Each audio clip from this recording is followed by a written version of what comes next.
बच्चों, जो जवाहर नवोदय विद्यालय के लिए हमारी क्लासेस चल रही हैं क्लास 9th के लिए, उसका ये दूसरा क्लास है यहाँ पर। चलिए सवालों से शुरू करते हैं। पहला सवाल यहाँ पर देखिएगा, मैथ्स की क्लासेस यहाँ पर चल रही हैं, है ना। निम्न में से कौन सी परिमेय संख्या परिमेय संख्याओं के लिए योज्य इकाई तत्समक है? योज्य इकाई तत्समक, इंग्लिश में इसको कहा जाता है एडिटिव आइडेंटिटी। क्या कहते हैं? Additive identity. तो यहाँ पर जो रेशनल नंबर के लिए एक ऐसा रेशनल नंबर हमको यहाँ पर बताना है जो रेशनल नंबर के लिए एडिटिव आइडेंटिटी है ना। तो पहले समझिए कि एडिटिव आइडेंटिटी क्या होता है, ध्यान से समझिएगा। एडिटिव आइडेंटिटी, ठीक है।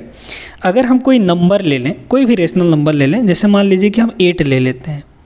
अब एडिटिव आइडेंटिटी का मतलब ये होता है कि एक ऐसा नंबर इसमें जुड़े जो इसके वैल्यू को ना चेंज करे।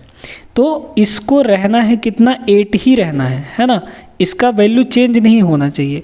और इसमें हम ऐसा क्या ऐड कर दें? एडिटिव लिखा है ना यहाँ पर, तो इसमें हम ऐसा कौन सा नंबर ऐड कर दें कि ये 8 का 8 ही रह जाए, है ना, इसकी वैल्यू ना चेंज हो। वही हमारा एडिटिव आइडेंटिटी होता है।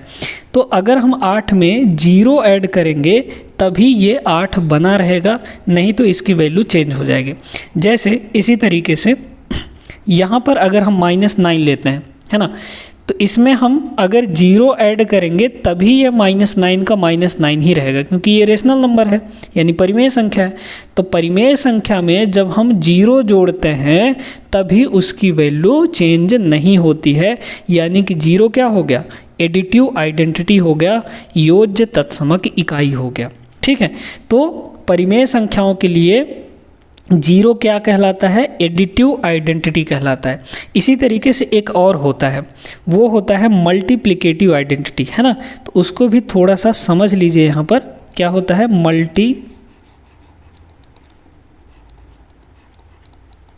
मल्टीप्लिकेटिव आइडेंटिटी, है ना। अब ये क्या होता है? इसको ज़रा समझिएगा, मल्टीप्लिकेटिव आइडेंटिटी। तो मल्टीप्लिकेटिव आइडेंटिटी क्या होता है? जैसे हम यहाँ पर एक कोई रेशनल नंबर ले रहे हैं, 2 ले रहे हैं, ठीक है। इस 2 में मल्टीप्लिकेटिव है ना, तो 2 में हम क्या मल्टीप्लाई कर दें कि इसकी वैल्यू ना चेंज हो, यानी कि 2 का 2 ही रहा है। तो अगर हम इसमें 1 की मल्टीप्लाई करेंगे तभी इसकी वैल्यू अनचेंज्ड रहेगी, यानी कि चेंज नहीं होगी। तो मल्टीप्लिकेटिव आइडेंटिटी क्या होता है? किसी भी रेशनल नंबर के लिए 1 होता है दोस्तों, है ना। ये क्या है? हमारा मल्टीप्लिकेटिव आइडेंटिटी है। तो इन दोनों को ध्यान में रखेंगे। मल्टीप्लिकेटिव आइडेंटिटी कितना होता है? 1 होता है। और एडिटिव आइडेंटिटी कितना होता है? 0 होता है, ठीक है। एडिटिव आइडेंटिटी मतलब एक ऐसा नंबर जिसको जोड़ने पर उसकी वैल्यू ना चेंज हो। मल्टीप्लिकेटिव आइडेंटिटी मतलब जिसको मल्टीप्लाई करने पर उसकी वैल्यू चेंज ना हो, यानी किसी भी रेशनल नंबर की। तो ऑप्शन नंबर ए यहाँ पर आपका सही हो जाएगा। योज्य तत्समक इकाई यानी कि एडिटिव आइडेंटिटी 0 होता है। क्लियर हो गई बात? आगे चलिए अगले सवाल में। चलिए, तो ये रहा दूसरा सवाल। इसमें क्या बोला है? 0/5 का गुणन प्रतिलोम। गुणन प्रतिलोम को इंग्लिश में कहा जाता है मल्टीप्लिकेटिव इनवर्स। मल्टीप्लिकेटिव इनवर्स, गुणन का मतलब मल्टीप्लिकेटिव, प्रतिलोम का मतलब इनवर्स। तो इंग्लिश वाले भी समझ जाएंगे इससे। मल्टीप्लिकेटिव इनवर्स क्या होता है? किसी भी रेशनल नंबर का, समझिएगा। यहाँ पर अगर हम एक कोई रेशनल नंबर ले लेते हैं, जैसे हम यहाँ पर 3/7 ले रहे हैं। ये क्या है? एक हमारा रेशनल नंबर है, यानी कि एक परिमेय संख्या है। परिमेय संख्या के बारे में, नेचुरल नंबर के बारे में, हर एक नंबर के बारे में हमने पहले वीडियो में पढ़ा चुके हैं। नहीं देखे हैं तो पहला वीडियो ज़रूर जाके देख लीजिएगा। लिंक आपको डिस्क्रिप्शन में मिलेगा। डिस्क्रिप्शन में जाइए, लिंक प्लेलिस्ट का मिल जाएगा। प्लेलिस्ट में जाके शुरू के पहले जितने भी वीडियो हो चुके हैं वो आप लोग देख सकते हैं, ठीक है। वहाँ से एकदम बेसिक से ये क्लासेस आपकी चल रही हैं आपके जवाहर नवोदय विद्यालय के लिए, ठीक है। तो यहाँ पर आपको 3/7 का अब आपको मल्टीप्लिकेटिव इनवर्स बताना है। किसका? मल्टीप्लिकेटिव इनवर्स, है ना, MI, multiplicative inverse short form में लिखे दे रहे हैं। तो 3/7 का मल्टीप्लिकेटिव इनवर्स हो जाता है जस्ट इसका उल्टा, यानी कि डिनोमिनेटर ऊपर चला जाएगा, न्यूमरेटर नीचे आ जाएगा, है ना। तो 7 को ऊपर ले जाइए, ये हो गया 7/3 3 आपका नीचे आ जाएगा, यानी ये हो जाएगा 3। तो 7/3 3/7 का मल्टीप्लिकेटिव इन्वर्स है, यानी कि हम इसको ऐसे भी कह सकते हैं कि 7/3 जो है वो 3/7 का मल्टीप्लिकेटिव इन्वर्स है और 3/7 7/3 का मल्टीप्लिकेटिव इन्वर्स है, यानी गुणन प्रतिलोम है।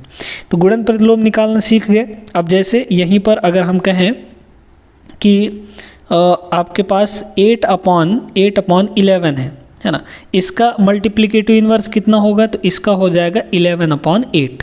11/8। अब आते हैं इस सवाल में, ये सवाल बड़ा मज़ेदार है। 0/5 का गुणन प्रतिलोम क्या होगा, मल्टीप्लिकेटिव इन्वर्स क्या होगा, किसका पूछा गया है बच्चों, यहाँ पर 0/5 का। तो 0/5 का क्या हो जाएगा, 5 ऊपर चला जाएगा और 0 नीचे आ जाएगा। अब यहाँ पर बहुत मज़ेदार बात सुनिएगा। आप यहाँ पर सबसे पहले तो देखेंगे कि नीचे 0 है, ऊपर 5 है, तो आप डायरेक्टली या तो 5 को टिक करेंगे या फिर 0 को टिक करेंगे, जबकि इन दोनों में से कोई भी आंसर नहीं है, है ना। इसका मतलब ज़रा समझिएगा, कभी भी डिनोमिनेटर में हमारा 0 नहीं होना चाहिए। डिनोमिनेटर मतलब कि हर में, नीचे वाले में। अगर डिनोमिनेटर में 0 होता है दोस्तों, ठीक है, अगर डिनोमिनेटर में 0 होता है तो ये बन जाता है अनडिफाइंड। क्या बन जाता है, अनडिफाइंड, जिसको इंग्लिश में कहते हैं अपरिभाषित।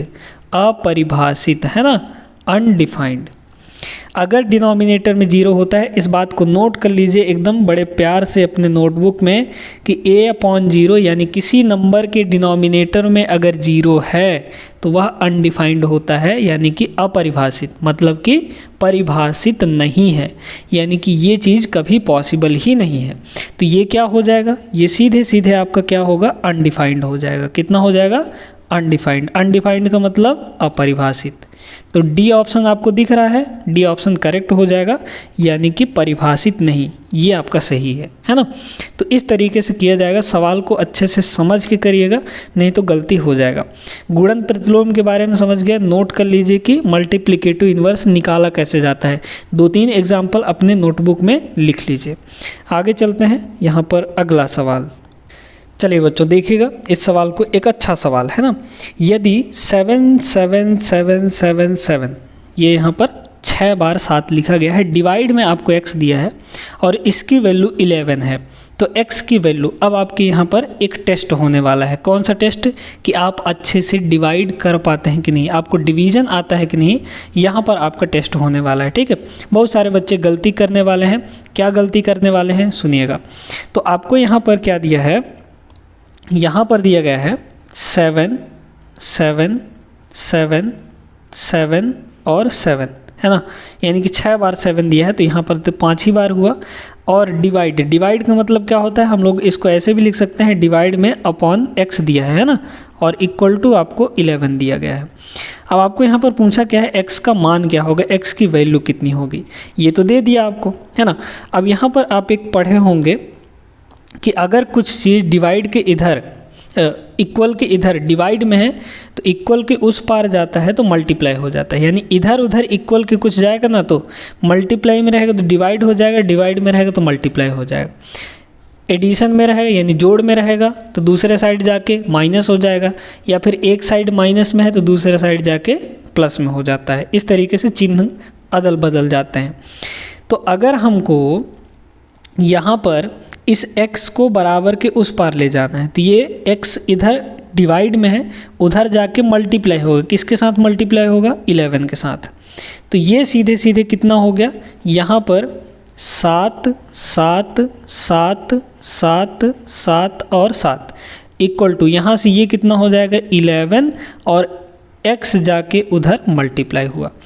अब आपको एक और चीज़ दिख रहा होगा, 11x के साथ मल्टीप्लाई में हो गया, तो 11 जब इधर आएगा, अगर हम 11 को, क्योंकि हमको x की वैल्यू चाहिए तो x को उधर ही छोड़ेंगे, 11 को इधर लाएंगे तो 11 अब डिवाइड हो जाएगा, क्योंकि उधर मल्टीप्लाई में है तो इधर आके डिवाइड हो जाएगा, है ना। तो बस 11 को इधर क्या करेंगे हम लोग, ला के डिवाइड कर देंगे, 11 को यहाँ पर डिवाइड कर देंगे। अब आपको ये इस चीज़ को 11 से डिवाइड करना है ना। तो डिवाइड करने का तरीका देखिए, क्योंकि इसमें गलती बहुत हो सकता है, ठीक है, ध्यान से समझिए। यहाँ पर 6 बार 7 दिया है और इसका डिवीज़न करना है हमको 11 से, है ना। 11 से डिवाइड करेंगे कितना होगा, 11 7 जा कितना हो गया 77, है ना। 11 सत्ते 77, बचा कुछ नहीं है आपका, ठीक है। ऊपर से क्या आ गया 7 आ गया। अब यहाँ पर 7 जो है 11 से डिवाइड होगा नहीं, तो हम लोग एक और 7 को उतारेंगे। लेकिन जब एक एक्स्ट्रा वैल्यू को हम लोग नीचे उतारते हैं उससे पहले यहाँ पर 0 लगा के उतारते हैं, ठीक है। तो ये वाला 7 तो आ चुका था, अब ये वाला 7 यहाँ पर आ जाएगा, ठीक है, क्योंकि हमने एक 0 लगा दिया है। बिना 0 लगाए एक्स्ट्रा वैल्यू को नीचे नहीं उतारना है, ठीक है, क्योंकि एक टर्म में एक ही वैल्यू नीचे आ पाती है। अब फिर से 11 सत्ते कितना हो गया, ये 77 हो जाएगा, ठीक है। फिर से ये 0 आ गया आपका, है ना। 77 में 77 घटाएंगे 0 आ गया। फिर अब ये वाला 7 तो आ चुका था, अब ये है ना सेकंड लास्ट वाला 7 आएगा, तो यहाँ पर ये 7 हो गया। अब फिर जो है 7 11 से डिवाइड नहीं होगा, तो जब डिवाइड ना होगा तो हमको अगला वाला 7 उतारने की ज़रूरत है। लेकिन अगला वाला 7 उतारने से पहले हम लोग क्या करेंगे, यहाँ पर 0 पहले लगा लेंगे, फिर ये 7 को नीचे उतारेंगे, ठीक है। अब यहाँ पर फिर 77 हो गया, तो 11 सत्ते फिर 77 ये हो जाएगा। अब कोई 7 नहीं बचा है, ये सीधे सीधे आपका कितना आ गया 0 0, रिमाइंडर 0 आया। कोसेंट कितना है 70707, तो आपका ऑप्शन नंबर 1 सही हो जाएगा। तो अगर आपको प्रॉपर डिवीज़न करने आता है तभी इस सवाल को कर पाते, नहीं तो यहाँ पर 777 करके आ जाते, जो कि गलत हो जाता है ना। कोई लोग तो यहाँ पर डी आंसर भी निकाल के बैठे होंगे, ऐसे कुछ बच्चे होंगे जो डी आंसर निकाल के बैठे भी होंगे, लेकिन डी आंसर नहीं होगा आपका। यहाँ पर 70707 ये सही उत्तर है। समझ गया होंगे। आगे चलिए देखते हैं यहाँ पर अगला सवाल। देखिए 5वां सवाल ये रहा, क्या दिया है, निम्न में से कौन सी संख्या अपरिमेय है। अपरिमेय को इंग्लिश में कहते हैं इर्रेशनल, है ना। तो इनमें से आपके ऑप्शंस दिए गए हैं, इनमें से आपको बताना है कि इर्रेशनल नंबर कौन सा है, अपरिमेय संख्या कौन सा है। तो पहले थोड़ा सा समझ लीजिए यहाँ पर अपरिमेय और परिमेय। पिछले वीडियो में से बताया भी है हमने, जो बच्चे वीडियो देखे होंगे तो अच्छे से समझ में आ जाएगा उनके।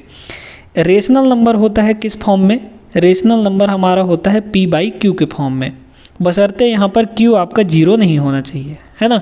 Q आपका क्या नहीं होना चाहिए, 0 नहीं होना चाहिए, Q is not equal to 0। तो ये हो गया आपका रेशनल नंबर, रेशनल यानी परिमेय संख्या। तो परिमेय संख्या इसी फॉर्म में होता है, ठीक है। और इर्रेशनल नंबर जो कि इस फॉर्म में नहीं होता है, ठीक है। लेकिन आपके ऑप्शंस में पहला तो आपको साफ साफ दिख रहा है कि ये एक रेशनल नंबर है, क्योंकि 22/7 दिया है, मतलब कि P/Q के फॉर्म में दिया है। बाकी इन तीनों के बारे में हम अभी फ़िलहाल नहीं बता सकते हैं जब तक पढ़ेंगे नहीं, है ना। तो और सुनिए, रेशनल नंबर यहाँ पर 3 नंबर हम आपको लिख के बता रहे हैं। उन तीनों नंबर में से आपको पता चल जाएगा क्लियरली कि कौन परिमेय है कौन अपरिमेय है, ठीक है ना। यानी रेशनल कौन है कौन इर्रेशनल है। तो सबसे पहले हम यहाँ पर लिखते हैं, जैसे मान लीजिए कि 4.3725, है ना, एक ये नंबर हो गया। दूसरा हम लोग लिखते हैं यहाँ पर, ये डेसिमल एक्सपेंशन में है। दूसरा लिखते हैं यहाँ पर, जैसे मान लीजिए कि यहाँ पर 3.41414141 और ये अनंत तक जा रहा है, यानी ये कभी 414141 चलते जाएगा, इसका कोई अंत नहीं है। और एक और नंबर लिखते हैं जहाँ पे आपको कुछ इस टाइप से दिया है, समथिंग मान लीजिए कि ऐसे 51.3704200 और 38000 और यहाँ पर ये अनंत तक जा रहा है, ठीक है, कहीं भी ख़त्म नहीं हो रहा है। तो आपको 3 टाइप के नंबर यहाँ पर दिख रहे होंगे। पहला क्या दिख रहा है, इन तीनों में कुछ ना कुछ अलग है, कुछ ना कुछ डिफरेंस है ना। पहले में आपको क्या दिख रहा है, पहले में पॉइंट के कुछ दूर तक जाके ये रुक गया है ना। तो इसको हम लोग बोलते हैं क्या, टर्मिनेटिंग। क्या बोलते हैं, टर्मिनेटिंग। ये कैसा है, टर्मिनेटिंग डेसिमल, यानी कि शांत दशमलव। क्या कहते हैं इसको, टर्मिनेटिंग डेसिमल, शांत दशमलव, क्योंकि ये दशमलव के कुछ अंक तक जाके रुक गया है। तो जो नंबर दशमलव के कुछ अंक तक जाके रुक जाए उसको हम लोग कहते हैं टर्मिनेटिंग डेसिमल। ये यहाँ पर ये क्या कहलाएगा, ये रुक नहीं रहा है, लेकिन एक खास बात है इसमें कि ये 414141 रिपीट हो रहा है। जो 41 है 41 वो रिपीट होते जा रहा है, यानी कुछ डिजिट रिपीट हो रहे हैं बार बार, है ना। तो यहाँ पर 4141 ये रिपीटिंग है, तो इसको हम लोग कहते हैं रिपीटिंग, ठीक है। इसको क्या कहते हैं, रिपीटिंग एंड नॉन टर्मिनेटिंग, है ना, एंड नॉन टर्मिनेटिंग का मतलब कि ये ख़त्म नहीं हो रहा है और साथ में रिपीट हो रहा है, ठीक है। या फिर इसको सीधे सीधे रिकरिंग भी बोल देते हैं, रिकरिंग कह देते हैं इसको, है ना। अब तीसरा टाइप का क्या हो गया, ये ना तो ख़त्म हो रहा है ना ही रिपीट हो रहा है, तो ये कैसा नंबर हो जाएगा, ये हो जाएगा नॉन रिपीटिंग, है ना, non repeating and non terminating. ये कैसा है, दोनों है ना, नॉन रिपीटिंग नॉन टर्मिनेटिंग,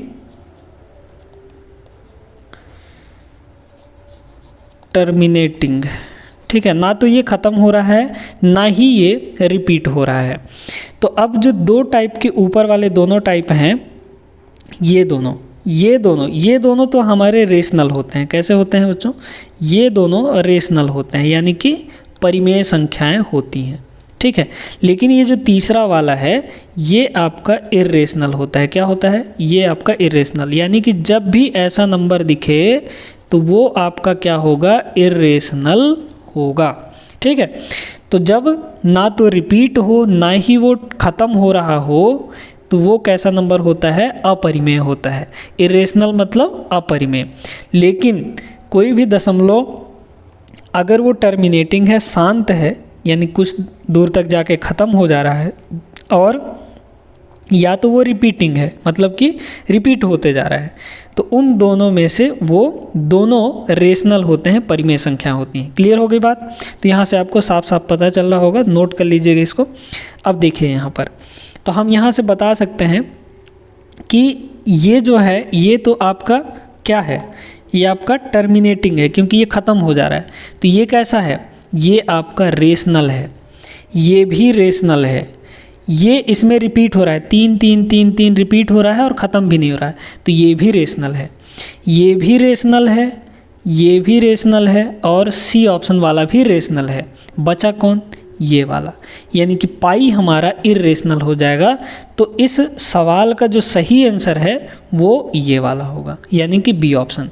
पाई क्यों नहीं अपरिमेय है, मतलब कि क्यों रेशनल नहीं है, तो पाई की जो एग्जैक्ट वैल्यू होती है, पाई का हम लोग वैल्यू क्या लेते हैं, 22/7 लेते हैं, लेकिन 22/7 जो है वो एग्जैक्ट वैल्यू नहीं है, वो लगभग मान होता है 22/7, जबकि इस पाई का जो एग्जैक्ट वैल्यू होता है वो बहुत बड़ा आता है ना, इसका कोई अंत नहीं है, ठीक है। इसलिए यह एक इर्रेशनल नंबर है। इसको ध्यान रखेंगे कि जो पाई है वो इर्रेशनल होता है, अपरिमेय होता है। क्लियर हो गई होगी यहाँ से। तो तीनों चीज़ आप लोग समझ गए होंगे, terminating, non terminating, repeating, non repeating, ये सब कुछ, जिसमें से टर्मिनेटिंग और रिपीटिंग वाला रेशनल होता है, लेकिन जो नॉन टर्मिनेटिंग और नॉन रिपीटिंग होता है वो इर्रेशनल होता है। क्लियर हो गई। आगे यहाँ पर आज की क्लास में 5 क्वेश्चन करवाए हैं जो कि इम्पॉर्टेंट है, और इससे रिलेटेड जो आपका बेसिक कॉन्सेप्ट था, बेसिक चीज़ था, वो भी बता दिए हैं, तो समझ में आ गया होगा। अगले क्लास में इससे आगे के सवालों को हम लोग करेंगे। डेली आपके यहाँ पर सवाल आएंगे, तो इस चैनल को सब्सक्राइब कर लीजिए। आपके जवाहर नवोदय विद्यालय के लिए पूरी तैयारी यहाँ से आपको करवाई जाएगी। मिलते हैं अगले क्लास में, तब तक के लिए जय हिंद।